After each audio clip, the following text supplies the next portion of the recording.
100 years of serving Louisiana agriculture. 100 years of shaping policy and advocating for issues that impact Louisiana's farmers, ranchers, and rural communities. 100 years of sharing the stories of how food and fiber is grown in Louisiana. 100 years of helping farm families through disasters. 100 years of growing the next generation of ag leaders on the farm and in the classroom.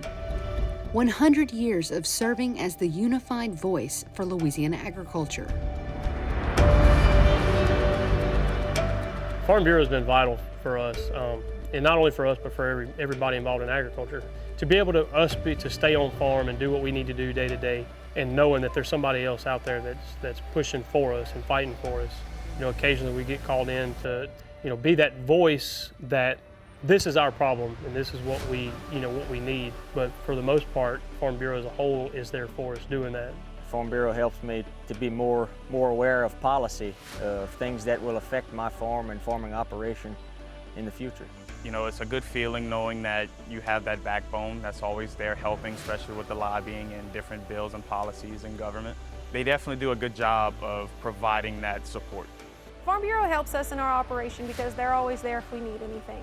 And having that total transparency, as well as somebody to actually talk to that will listen to the issues, has always been a great thing from Louisiana Farm Bureau. I'm a Farm Bureau member because Farm Bureau cares about the farmers. They basically advocate for us whenever we have troubles, and they advocate for us when things are going good. Farm Bureau is always in the front to help protect farmers, period. I think the single best aspect of being a Farm Bureau member is just the relationships that you build, the ability to network and communicate with others around us. It has given us a great pool of resources in the form of the farmers and ranchers in our community, such as when we decided to take this leap into sugarcane. We had a built-in supply of people that we could go to for advice within our Farm Bureau family. If it wouldn't have been for the relationships that we've made in Farm Bureau, I wouldn't be selling beef direct to the consumer. My wife she wouldn't have a flower farm, because that idea she brought that idea up at convention, and everybody was like, hey, you really need to let her do this. So I would be in a whole different world right now if it wouldn't have been for that. I feel like there's always somebody there in your community, whether it's somebody that you need help and you can call a friend, or you have a legislative issue, they're there, just anything. I love the community Farm Bureau offers. We enjoy spending time with each other. We have the same conversations. We have the same mishaps that happen, so we can all relate to each other. I just wish more people understood that it is a big family. Our kids are involved. Your kids can be involved too. It's not so structured that it's miserable. It's so much fun. It's like going to a family reunion. A lot of people I only see once a year and that's at Farm Bureau Convention. I may talk to them quite often, several times a year, but I think the single best aspect is the family that we've become over the years that we've been involved. It's like a social every time we have a meeting, and I feel like that's probably my favorite aspect of it, because I feel like I can bring my own family, my own kids to these meetings and help get them involved in what we're trying to accomplish as well.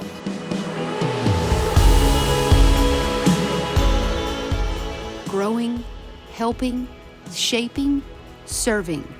These are a part of the fabric of our organization. But the future beckons. The challenge looms large. Where do we go from here? How do we embrace the future and honor the past? This is the challenge for the future of Farm Bureau. When I think of the next 100 years of Farm Bureau, I hope to see the same thing we've got now, except better.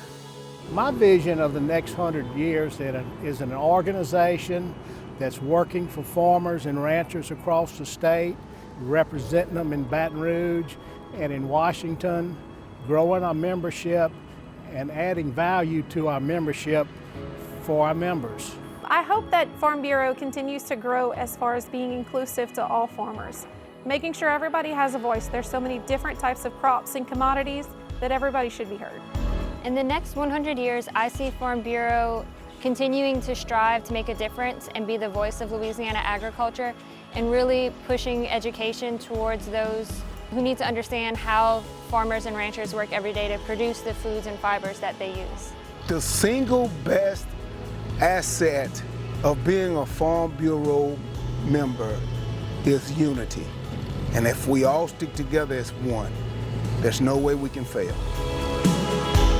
I think I still see Farm Bureau just as strong as it is now, especially with the leadership we have involved right now and the young people coming up. I really think it's here to stay. I still see that they're going to be the voice of farmers and ranchers across the country in years and years to come.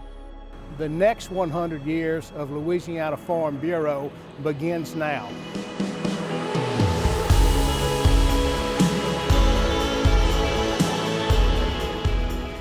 I am a mother. I am a father. I am a farm wife. I am a 5th generation farmer, and the 6th is on the way. I'm a young farmer and rancher. I am a sugarcane farmer. I'm a farmer, but I'm also a consumer. I'm a florist. I'm a craw fisherman. I'm a mechanic. I'm an author. I am an educator. I am a steward of the land. I'm a leader. I'm a support system. I am the next 100 years. I am the next 100 years. I am the next 100 years of Farm Bureau. I am Farm Bureau. I am Farm Bureau. I am Farm Bureau. I am Farm Bureau. I am Farm Bureau. I am Farm Bureau. I am Farm Bureau. I am Farm Bureau. We are Farm Bureau.